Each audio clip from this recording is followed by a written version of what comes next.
नमस्कार, मैं हूँ रंजन कुमार और आप देख रहे हैं इलेक्ट्रॉक्स एमसीक्यू। आज हम पढ़ने वाले हैं क्लास 10th के साइंस का एक चैप्टर प्रकाश का अपवर्तन।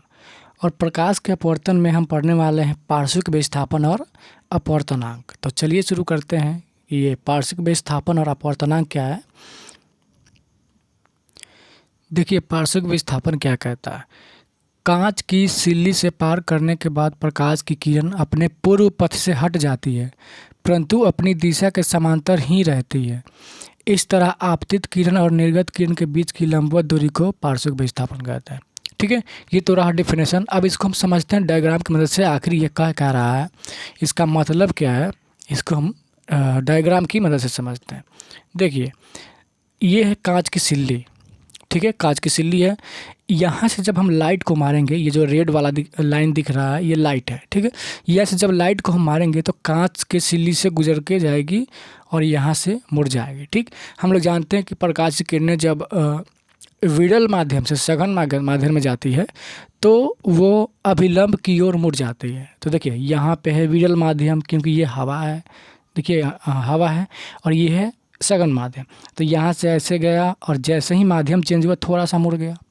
ठीक है, अब देखिए यहाँ पर है, अब ये सघन हो गया, ये हो गया विरल। तो हम लोग जानते हैं कि जब सघन से विरल में जाए तो वहाँ पे अभिलंब से दूर भागता है। देखिए, भाग भी रहा है यहाँ से। ये सघन है, ये पूरा विरल माध्यम है। तो जैसे ही बाहर निकला, क्या हुआ, अभिलंब से दूर भागा। ठीक है, अब देखिए इस लाइट को जाना कहाँ चाहिए था। ये जो लाइट है इसको सीधे जाना चाहिए था, ऐसे ऐसे जाना चाहिए था। ठीक है, इस लाइट को ऐसे यहाँ से ऐसे सीधे जाना चाहिए था, सीधे जाना चाहिए था, लेकिन नहीं गया। लेकिन ठीक है, ये लाइट यहाँ से क्या हो गया, ये लाइट यहाँ से यहाँ पे मुड़ा, फिर यहाँ से ऐसे मुड़ के ऐसे जा रहा है। और ये जो एक्चुअल में जो जाना चाहिए था और ये जो गया, दोनों के जो बीच की जो लंबवत दूरी है, ये वाला दूरी डिस्टेंस है, इसी दूरी को हम लोग कहते हैं पार्श्विक विस्थापन। ठीक है, चलिए एक बार और इसको समझते हैं कि जब प्रकाश की किरणें इस कांच की सिल्ली से गुजरती है तो अपने रास्ता से भटक जाती है, और भटका हुआ रास्ता और जो नहीं भटकना चाहिए था वो वाला रास्ता, दोनों के जो बीच की दूरी है उसी को पार्श्विक विस्थापन कहते हैं। यहाँ से ऐसे लाइट आई, यहाँ मुड़ी और फिर यहाँ मुड़ी। ठीक है, लेकिन इसको जाना कहाँ, जो अगर इसको मिलाएंगे हम इस लाइट को, ये सीधे इसको यहाँ से ऐसे आना चाहिए था, ऐसे सीधे, लेकिन यहाँ से मुड़ गया। ठीक है, और ये दोनों के बीच की जो दूरी है, इसी दूरी को हम लोग पार्श्विक विस्थापन कहते हैं। उम्मीद करता हूँ समझ में आ गया होगा।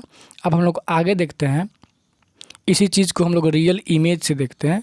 ठीक है, कि होता कैसे है। देखिए, यहाँ पे जब हम लाइट को यहाँ से, देखिए यहाँ ये कांच की सिल्ली है, यहाँ से जब लाइट को हम मारते हैं तो क्या होता है, ये कांच की सिल्ली से गुजरता है, यहाँ थोड़ा सा मुड़ता है, फिर यहाँ थोड़ा सा मुड़ता है। लेकिन इस लाइट को जाना कैसे चाहिए था। देखिए, इस लाइट को तो ऐसे सीधे जाना चाहिए था, ऐसे ऐसे, सॉरी यहाँ पे मुड़ गया मेरा। इस लाइट को ऐसे सीधे जाना चाहिए था, लेकिन गया नहीं, गया। इस लाइट को ऐसे देखिए, यहाँ से सीधे जाना चाहिए था, नहीं गया। और ये दोनों के बीच को जो लंबवत दूरी है, इसी दूरी को हम लोग क्या कहते हैं, पार्श्विक विस्थापन। ये रियल इमेज है। यहाँ से लाइट को मार रहे हैं, कांच की सिल्ली है ये। ठीक है, यहाँ से यहाँ ये मुड़ा, फिर यहाँ से ये मुड़ा। ठीक, लेकिन इस लाइट को एकदम सीधे जाना चाहिए था, लेकिन गया नहीं, ये मुड़ गया। और ये पहले वाला जो नहीं जाना चाहिए था और ये जो गया, दोनों के बीच की दूरी को हम लोग पार्श्विक विस्थापन कहते हैं। यही है पार्श्विक विस्थापन, और कुछ नहीं है। दोनों के जो बीच का डिस्टेंस है वही, उसी को हम लोग पार्श्विक विस्थापन। अब पार्श्विक विस्थापन से संबंधित कुछ जरूरी चीज़ें हैं, यहाँ पे लिखा हुआ है। निर्गत किरण का पार्श्विक विस्थापन सिल्ली की चौड़ाई पर निर्भर करता है। यदि चौड़ाई अधिक हो तो पार्श्विक विस्थापन भी अधिक होगा। ठीक है, यदि इसकी चौड़ाई को हम बढ़ा दें, इस फोटो में देखिए, यदि हम चौड़ाई को बढ़ा दें तो पार्श्विक विस्थापन भी अलग ज़्यादा होगा। इस चौड़ाई को हम बढ़ा दें, ये वाला जो चौड़ाई है इसको बढ़ा दें, तो ये पार्श्विक विस्थापन यानी कि दोनों के बीच का जो डिस्टेंस होता है, दोनों के बीच का जो डिस्टेंस होता है वो भी क्या हो जाएगा, बढ़ जाएगा। और एक पॉइंट है इसमें, वो पॉइंट क्या कह रहा है कि आपतन कोण के बढ़ने पर भी पार्श्विक विस्थापन का मान बढ़ता है। आपतन कोण का मान अगर हम बढ़ा दें, ठीक है, यानी कि आपतन कोण कब बढ़ेगा, देखिए इस फिगर से समझ में आएगा। आपतन कोण किसे कहते हैं कि अभिलंब और आपतित किरण दोनों के बीच के जो बीच का एंगल है उसी को हम लोग क्या कहते हैं, आपतित किरण। अगर ये एंगल बढ़ा दें, मतलब कि अब लाइट यहाँ से ना मार करके हम लाइट यहाँ से मारें ऐसे, अब दोनों के बीच का एंगल बढ़ गया ना, ठीक है, बढ़ गया। तो यहाँ पे क्या होने वाला है, यहाँ जो ये दोनों के बीच का जो डिस्टेंस है ये भी क्या हो जाएगा, बढ़ जाएगा। सिंपल सी बात है कि 2 पॉइंट दिया हुआ है, एक कि यदि चौड़ाई को, ये जो कांच की चौड़ाई है, कांच की सिल्ली की चौड़ाई, इसको हम बढ़ा दें, इस कांच की सिल्ली की चौड़ाई को बढ़ा दें तो क्या होगा, पार्श्विक विस्थापन बढ़ जाएगा, यानी कि दोनों के बीच का जो डिस्टेंस है बढ़ जाएगा। और दूसरा पॉइंट क्या बोल रहा है कि यदि इसका आपतन कोण बढ़ा दें, ठीक है, आपतन कोण किसे कहते हैं, अभिलंब और आपतित किरण के बीच के कोण का कोण को हम लोग क्या कहते हैं, आपतित किरण, आपतन कोण। तो इसका जो कोण है दोनों को बढ़ा दें, मतलब अब लाइट यहाँ से ना मार के यहाँ से मारें तो क्या होगा, कोण बढ़ जाएगा। तो ये दोनों के बीच का जो डिस्टेंस है वो भी क्या हो जाएगा, बढ़ जाएगा। बस यही बात बोल रहा है, ठीक है। अब हम लोग देखते हैं अपवर्तनांक, ठीक है।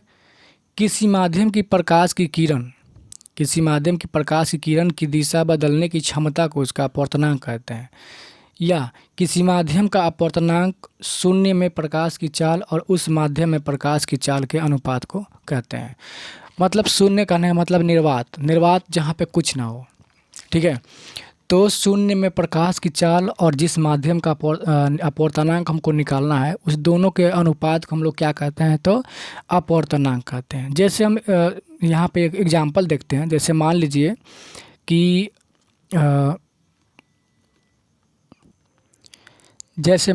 कि राम और श्याम 2 लड़के हैं, ठीक है, समझना इस चीज़ को। राम एंड श्याम 2 लड़के हैं, एक के पास 10 रुपया है और एक के पास 5 रुपया है। अब बताइए कि राम के पास जो रुपए हैं श्याम का कितना गुना है, ठीक है।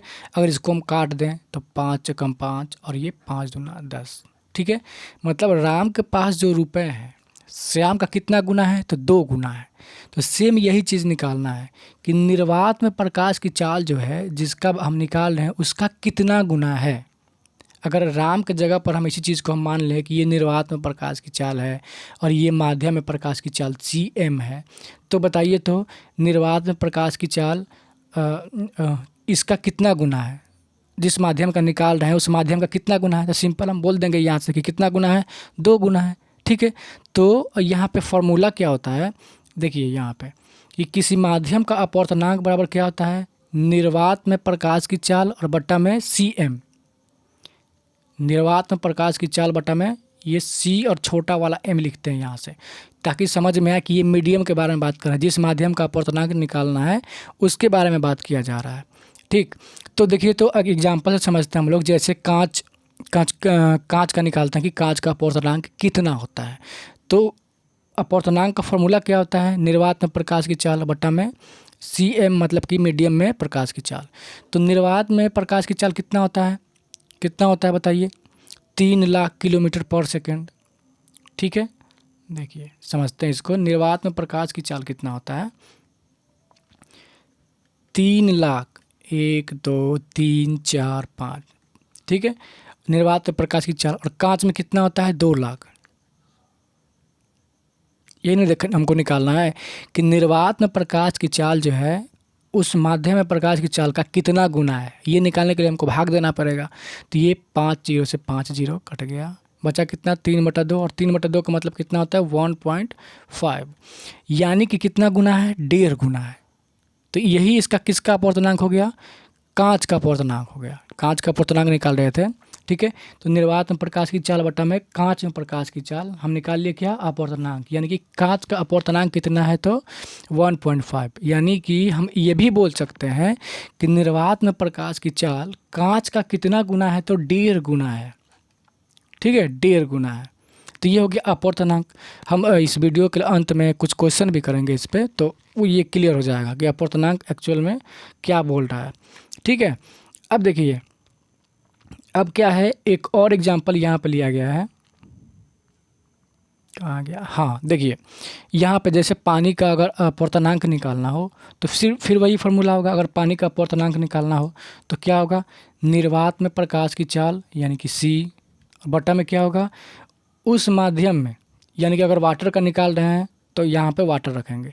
तो निर्वात में प्रकाश की चाल कितना होता है, निर्वात में वही 3 लाख।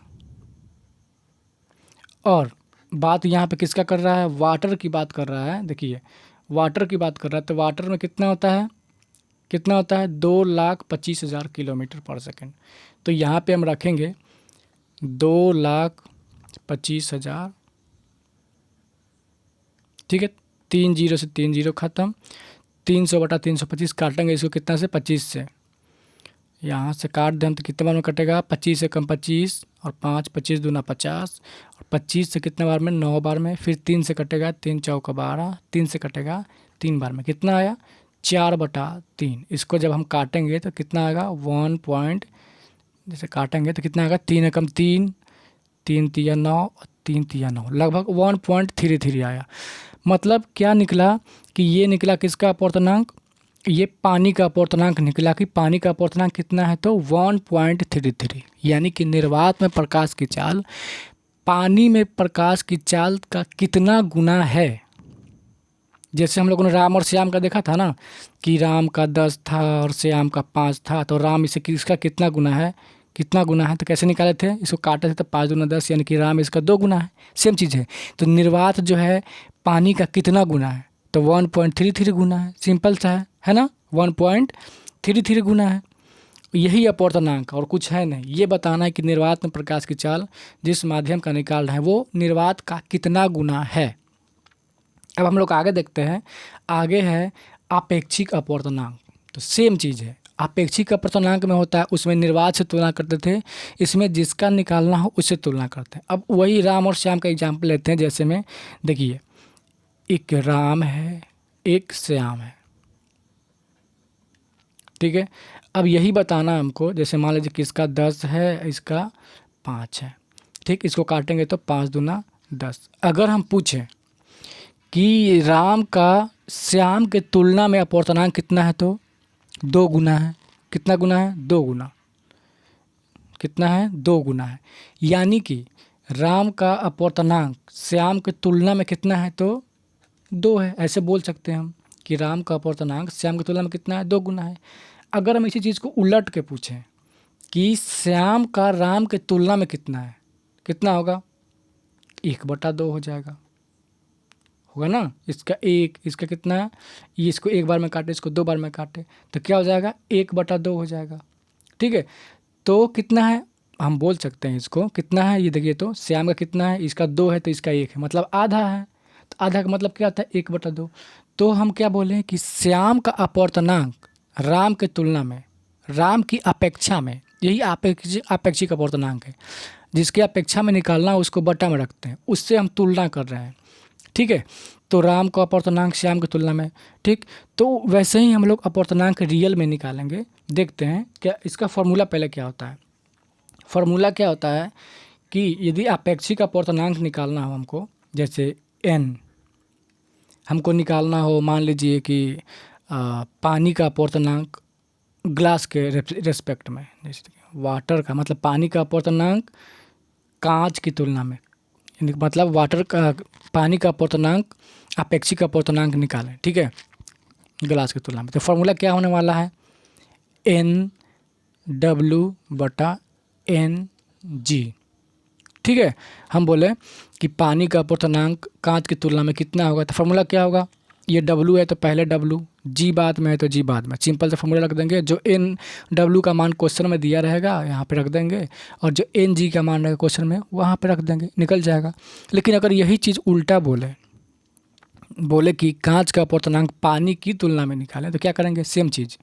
अब क्या करेंगे कि जिसका निकालना है उसको पहले रखेंगे, कांच का निकालना है तो कांच को पहले रखेंगे, पानी के सापेक्ष निकालना है तो पानी को हम बाद में रखेंगे, वही चीज़। तो क्या हो जाएगा NG/NW, ठीक है। तो यहाँ पे क्या हुआ कि ग्लास का अपवर्तनांक वाटर के रिस्पेक्ट में क्या हो गया NG/NW, ठीक है।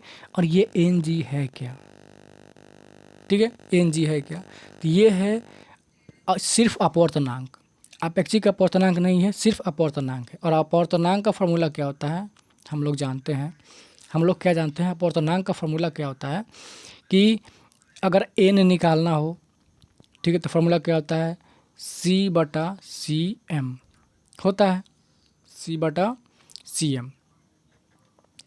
तो यदि यहाँ पे अगर हम एन जी का मान रखें तो क्या होने वाला है, देखिए, जैसे देखिए एन जी डब्ल्यू निकालना हो तो क्या रखेंगे हम, एन जी का मान क्या होगा बताइए तो, सॉरी यहाँ पे क्या होगा, निर्वात में प्रकाश की चाल, और सी उस माध्यम में मतलब कि जी ग्लास में प्रकाश की चाल, और बट्टा में क्या होगा वैसे ही सेम चीज़, सी मतलब निर्वात में प्रकाश की चाल, और क्या वाटर में प्रकाश की चाल होगा, सॉरी यहाँ पे निर्वात में प्रकाश की चाल और बट्टा में क्या होगा वाटर में प्रकाश की चाल। ये चल जाएगा ऊपर, ठीक है। अगर इसको हम डिवाइड के रूप में लिखें तो डिवाइड के रूप में लिखेंगे तो क्या आने वाला है, देखिए सी बटा सी जी, और ये चल जाएगा ऊपर सी डब्ल्यू बटा में सी, ये कट जाएगा तो कितना आया, कितना आया सी डब्ल्यू बटा सी जी। मतलब अपेक्षिक अपवर्तनांक को हम दो तरीक़ा से निकाल सकते हैं। पहला तरीका क्या है, पहला तरीका क्या है कि सिंपल अगर अपवर्तनांक दिया है तो अपवर्तनांक को रख करके, जैसे जैसे क्या एन जी बटा एन डब्ल्यू, अगर दोनों का चाल दिया गया है तो चाल को रख के भी निकाल सकते हैं इस फार्मूला से, सी डब्ल्यू बटा सी जी ऐसे, ठीक है। लेकिन दोनों में अंतर क्या है, यदि अपवर्तनांक दिया गया है तो क्या करेंगे, जैसे देखिए अगर क्वेश्चन बोल दे कि पानी का अपवर्तनांक निकाले किसके सापेक्ष में, ग्लास के सापेक्ष में मतलब कांच के सापेक्ष में, तो क्या फार्मूला होगा, एन डब्ल्यू जी बराबर क्या होगा, सिंपल एन डब्ल्यू बटा एन जी, ठीक है। ये अपवर्तनांक निकल गया। लेकिन यदि चाल दिया गया हो, यदि अपवर्तनांक दिया गया हो तो ये फार्मूला लगेगा, अगर चाल दिया हो तो सिंपल कुछ नहीं करना है, क्या करना है, सी, देखिए क्या करना है, इसको मिटा देते हैं, हाँ देखिए क्या हो गया, सी जी बटा सी डब्ल्यू, ठीक है। बस इसको पलट देना है, इसमें क्या करना है, सी पलट देना है। यदि वाटर का अपवर्तनांक निकालना है ग्लास के रिस्पेक्ट में, अगर अपवर्तनांक दिया गया है तो अपवर्तनांक का फॉर्मूला सी रखेंगे, डब्ल्यू पहले तो डब्ल्यू पहले, जी पहले बाद में तो जी बाद में। लेकिन चाल दिया है तो इसको पलट देना है, डब्ल्यू पहले तो डब्ल्यू को बाद में कर देना है, जी को कर देना है पहले, ठीक है। इस पर हम लोग क्वेश्चन करने वाले हैं, क्वेश्चन करेंगे सब समझ में आ जाएगा, ठीक है। तो चलिए हम लोग क्वेश्चन करते हैं, कुछ न्यूमेरिकल क्वेश्चन है, जितना हम लोगों ने अभी तक फार्मूला देखा उस फार्मूला पे कुछ क्वेश्चन कर लेते हैं। पहला क्वेश्चन है कि किसी माध्यम में प्रकाश की चाल 2 × 10⁸ मीटर पर सेकंड है, तो माध्यम का निरपेक्ष अपवर्तनांक ज्ञात करें। निरपेक्ष अपवर्तनांक का मतलब वही अपवर्तनांक होता है। तो अपवर्तनांक का फॉर्मूला क्या होता है, हम लोग जानते हैं कि एन बराबर क्या होता है, निर्वात में प्रकाश की चाल और माध्यम में प्रकाश की चाल, ठीक है। तो यहाँ पे देखिए निर्वात में प्रकाश की चाल हम लोग जानते हैं पहले से, कितना होता है 3 × 10⁸ मीटर पर सेकंड, ठीक है, मीटर पर सेकंड। और बट्टा में क्या, माध्यम में प्रकाश की चाल, जिस माध्यम का पूछ रहा है। तो यहाँ पे देखिए माध्यम का अपवर्तनांक कितना दिया है, तो 2 × 10⁸ मीटर पर सेकंड, तो यहाँ पर रख देते हैं 2 × 10⁸ मीटर पर सेकंड। 10⁸ ये कट गया, बचा क्या 3/2, और 3/2 का मतलब क्या होता है, काटेंगे इसको तो दशमलव में आएगा 1.5, यानी कि जिसका अपवर्तनांक पूछ रहा है कितना है 1.5 है, ठीक है। एक सेम क्वेश्चन है कि किसी माध्यम में प्रकाश की चाल इतना है तो माध्यम का निरपेक्ष अपवर्तनांक, सेम क्वेश्चन है। इस क्वेश्चन का आंसर आप लोग कमेंट में देंगे, ठीक है। इस क्वेश्चन का आंसर आप लोग कमेंट में बताएंगे कि इसका आंसर क्या होगा। अगले टाइप का क्वेश्चन देखते हैं हम लोग, क्या है कि एक माध्यम ए का निरपेक्ष अपवर्तनांक इतना दिया गया है और माध्यम बी का निरपेक्ष अपवर्तनांक इतना दिया गया है, तो ए के सापेक्ष बी का अपवर्तनांक निकालें, ठीक है। तो यहाँ पे सापेक्ष अपवर्तनांक निकालने की बात हो रही है। तो देखिए अपवर्तनांक पूछ रहा है किसका, ए का पूछ रहा है तो ए को रखेंगे पहले, किसके रिस्पेक्ट में, बी के रिस्पेक्ट में, तो बी के रखेंगे बाद में। ठीक है, तो यहाँ पे ए का अपवर्तनांक पूछ रहा है बी के सापेक्ष में, तो ए को रखेंगे पहले, बी के सापेक्ष में पूछ रहा है बी को बाद रखेंगे बाद में। तो फार्मूला क्या बनने वाला है, एन ए बटा एन बी, सिंपल है। ठीक है, पहले ए है तो पहले ए, बाद में बी है तो बाद में बी। तो ए का मान कितना दिया गया है 1.5 रख दिए, बी का मान कितना दिया गया है 1.2 रख दिए। एक अंक के बाद दशमलव है, यहाँ भी एक अंक के बाद दशमलव है, दशमलव से दशमलव कैंसिल हो जाएगा, काटेंगे इसको 3 से, 3 5 15, 3 चौका 12, 5/4, 5/4 का मतलब क्या होता है 4 एकम 4, 4 दूना 8 और 4 5 20, 1.25। तो इसका अपेक्षिक अपवर्तनांक यानी कि सापेक्ष अपवर्तनांक कितना निकला, ए का अपवर्तनांक बी के सापेक्ष कितना आया 1.25। ठीक है, समझ में आ गया। अब देखिए अगला क्वेश्चन सेम टाइप का है, ए का अपवर्तनांक दिया गया है, बी का अपवर्तनांक दिया गया है, बोल रहा है कि ए के सापेक्ष बी का अपवर्तनांक सेम चीज़ निकालना है। तो निकाल सकते हैं आप लोग, इसका आंसर आप लोग कमेंट में देंगे, कमेंट में इसका आंसर आप लोग देंगे। ठीक, अब अगले टाइप का क्वेश्चन देखते हैं। अब देखिए अब यहाँ पे चाल दे दिया है, चाल दे दिया है, तब क्या करेंगे, जैसे बोल रहा है यहाँ पर ए के सापेक्ष बी का अपवर्तनांक निकालें। अगर चाल दे दिया हो तब क्या फार्मूला लगेगा, तो चाल दे दिया हो जैसे ए का अपवर्तनांक निकालना है बी के सापेक्ष में, और अगर चाल दिया हो, अगर चाल दिया तो इसको पलट देना है, क्या कर देना है एन बी बटा एन ए। ठीक है, बाद में बी है तो पहले बी कर देना है, पहले ए है तो बाद में ए कर देना है। ठीक है, और सिर्फ वहाँ पे अपवर्तनांक दिया था, तो देखिए अपवर्तनांक दिया तो फार्मूला क्या होता था, फार्मूला तो सिंपल होता था, पहले ए है तो पहले ए, बाद में बी है तो बाद में बी। ठीक है, अपवर्तनांक अगर दिया हो तो, अगर चाल दिया हो तो क्या करेंगे, चाल दिया हो तो क्या करेंगे यहाँ पे पलट देंगे, पहले ए दिया है तो ए को बाद में कर देंगे, बाद में बी दिया है तो बी को पहले कर देंगे। तो देखिए तो फार्मूला क्या है एन बी बटा एन ए। तो एन बी का मान क्या है, यानी कि बी में बी का अपवर्तनांक कितना है, इतना है 1.5 वाला है, तो क्या रखेंगे 1.5 इंटू 10⁸, और बटा में एन ए कितना दिया है 2 इंटू 10⁸। ये कट गया तो कितना आएगा 1.5। देखिए दशमलव हटेगा ये तो बटा में 10 आ गया, यानी कि 15/20 हो जाने वाला है। 5 से 5 चौका 20 और 5 दिया 15, यानी कि 3/4। जब इसको दशमलव फॉर्म में लिखेंगे तो कितना आने वाला है 0.428 और 4 5 20, 0.25, यानी कि ए के सापेक्ष में बी का अपवर्तनांक कितना निकला तो 0.25। एक सेम टाइप का क्वेश्चन है, आप हाँ इस टाइप का क्वेश्चन आपको खुद बनाना है। ठीक है, इसका भी आंसर आपको कमेंट में देना है, तो कमेंट में आप आंसर को ज़रूर बताएं कि आंसर कितना आ रहा है, ताकि आप पता चले कि आपको भी समझ में आया। ठीक है, तो ये था आपका प्रकाश के अपवर्तन का दूसरा पार्ट। और पहला पार्ट अगर आपने नहीं देखा है तो आप जाके इसी चैनल पे देख सकते हैं। ठीक है, और समझ में आ गया तो ज़रूर इसका आंसर दें, और अगला टाइप का जो अगला इस वीडियो का टाइप है वो हम आगे देखते हैं। ठीक है, तो मिलते हैं अगले वीडियो में, तब तक के लिए गुड बाय।